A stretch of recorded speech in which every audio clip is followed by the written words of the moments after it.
Hey, Sal. I want to have a threesome with you and Rin. Go to the nurse, Sammy. Doesn't work that well, does it? And yes, I did end up laughing for like 2 minutes after I stopped the episode. Emmy giggles at my high-pitched rendition of her own voice and gives me an affectionate shove. Oh shit, it was high-pitched? Okay, we're doing this again. Keep bugging you with it. How's the food? Wait, no, hang on. How's the food, Sal? Talk to the nurse, Sammy. How was your day, Sal? Talk to the nurse, Sammy.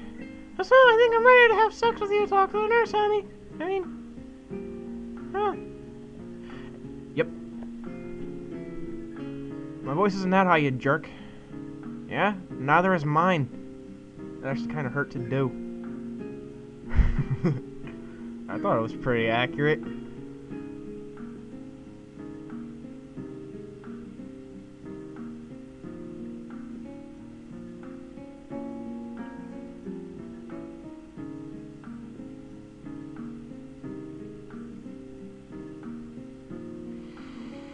Emmy and I stare at Rin for a while before I burst into laughter.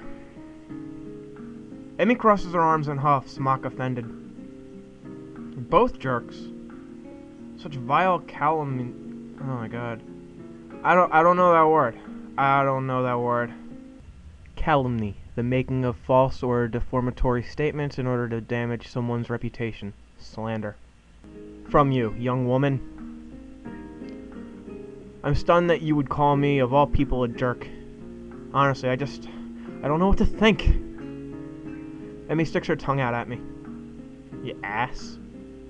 So, Rin, how's the art club these days? Rin, seemingly as surprised by this sudden change of topic as I am, takes a minute to think before answering. I believe it's okay. Although Nomiya keeps telling me to work harder. But I don't think he understands my methods. He always struck me as slightly creepy. Rin ponders this statement for a while. I've never really noticed. But I don't pay much attention to him most days, so maybe that's why. How often do you meet? Thinking of joining us, Al? What? Oh, I've already decided to join a club. Really, which one? Well, it's not really much of a club, to be honest. Oh, you joined the tea club? Or maybe. No, I joined the science club, I think. Emmy looks highly confused. You have a science club? Yeah, Bill Nye's our lecturer.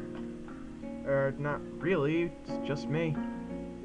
Sal, that's not a club. That's sitting in your room reading books. No, I mean it's me and Muto. And Bill Nye. I'm just the only student so far. Muto, really? A thought strikes her. Oh, is that what you were talking about yesterday? Your meeting with Muto? Mutao? Yeah, that was our first meeting, I guess. Emmy giggles. Nerd. You know, being smart. You're not clever. You're definitely not clever by any standard. You might be good at science, but you are not fucking clever. You know, I could have used your help years ago. Yeah? Should have had your heart attack earlier in life. I laugh and then realize this is probably one of the very rare times I've laughed about my heart attack. Hindsight. Yeah. The ring of the bell ends our conversation. Huh, I guess we better get going. Yeah, I guess so. Wait. Oh, fuck me. This may not be a short recording session. Just now realizing that it's 2:15. I still got like 2 hours or so before I have to worry about anyone showing up, and I'm thinking, okay, forget it. Come on, Rin, you too. Rin has apparently begun to doze off, so Emmy gives her a sharp bump. Almost had it. Sorry, but you need to go to class. I disagree, but maybe if I nap in class, I'll get it this time. Changing location is sometimes helpful for that kind of thing. Neither Emmy or I bother asking what it is. Her sleep experiment. As we arrive at my classroom, Emmy gives me a quick kiss and heads down the hallway, Rin in tow. I turn to enter the classroom to be met by the duo of Shizune and Misha. Please, no. No, don't talk to me.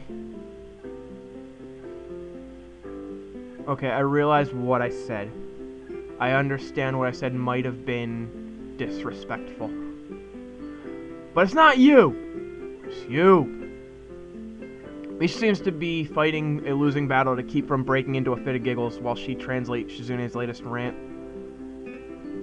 While we're pleased, nay thrilled to see how well you've managed to make new friends and forge relationships, and was such a cutie too, I think that the last part was probably Misha. We nevertheless feel compelled to politely remind you that public displays of affection are strictly forbidden. Really? That's disappointing. By Section 8 of the Code of Conduct laid out in the student handbook. In this case, however, ignorance of the law may be your excuse, as we are feeling lenient. And the paperwork required to punish the both of you would only add to the already mountainous volumes of work which confronts us, the sole members of the student council. And besides, you two are adorable together. Therefore, considering this a formal warning, and please refrain from such displays in the future, at least when Shizune can see you.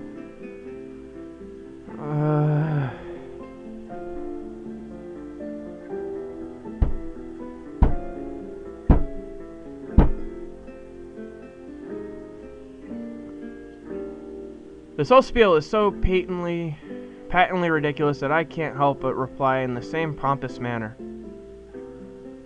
Well, I, for one, feel enlightened. I apologize profusely for my rash actions and will strive to contain my baser impulses, which I fear impel me towards such inappropriate displays of affection. It's hardly my wish to burden an already overworked student council with such petty matters, and will do my best to make your lives easier in this matter in the future, at least when Shizune's watching. That last line is delivered with a wink to Misha, who finally loses control of her laughter. I mean, this guy's starting to become a smartass, and I can respect that.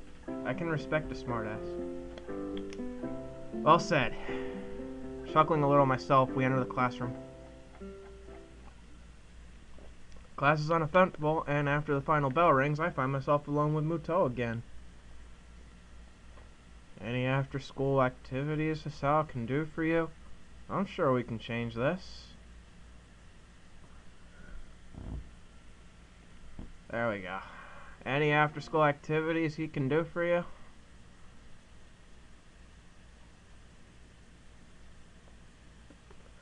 Is there any extra credit he can get from you?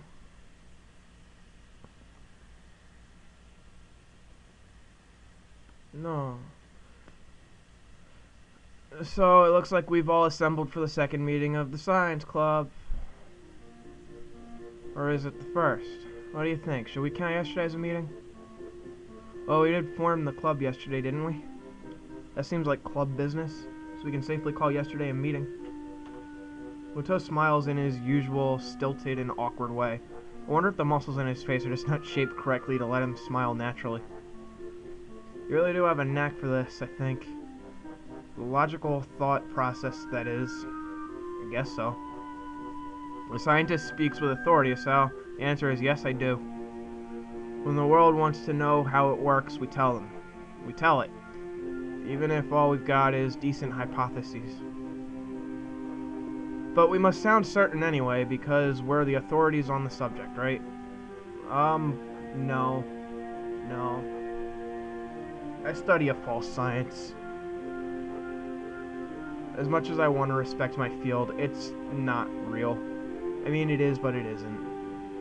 Psychology's bullshit, 90% of the time. He chuckles to go along with his awkward smile and at his awkward joke. I'm doing the best not to grimace, but I don't think I'm being too successful. Back up my point, though. Yes, I am a psychology major. Yes, I like science. Yes, I was typically good at science. I picked a false science because it gave me more freedom with what I wanted to do. I don't like sticking to mandatory rules. I don't like math because math has a no nonsense rule. There is no bullshit. It's done this way. There is no ifs, ands, or buts about it. Psychology's like, well, we did it this way. You could probably do it that way. I personally enjoyed that method. There's no right or wrong. There's only we can only improve on. That's what I liked about it. Chuckles to go along with his awkward smile at his awkward joke. I'm doing my best not to grimace. I don't think I'm being too successful. That's entirely false, of course. We know a lot, sure, but nobody's an expert on how the world works, if only because nobody can be sure. With no certainty, there are no experts.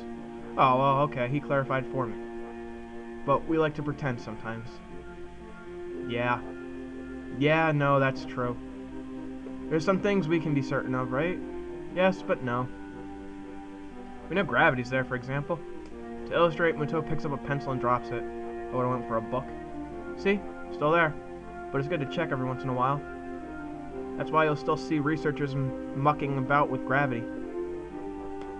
We're pretty sure we know how it works, but there's always a chance that something isn't how we think it is. So you check and check and check. That's science in a nutshell. The whole time I've listened feeling rather spellbound, Muto seems to be really passionate about this stuff, I think. It's hard to tell sometimes how the world works, how humans work, how the universe works. All these questions to be answered. And depending on what I go into, maybe I could even figure out a way to fix my heart. That said, I don't think that's a real priority for me. Besides, as we start discussing the book he gave me yesterday, I find myself more and more interested in that than my heart condition. Before we even realize it, an hour's gone by. Well, let's call this meeting over for now, alright? We'll have another meeting tomorrow, or the day after. He considers this for a moment. Call it the day after. I've got a lot of grading to do. Okay, see you then. Nerds. As I exit the classroom, I realize that I don't really have anything to do tonight. Booty call.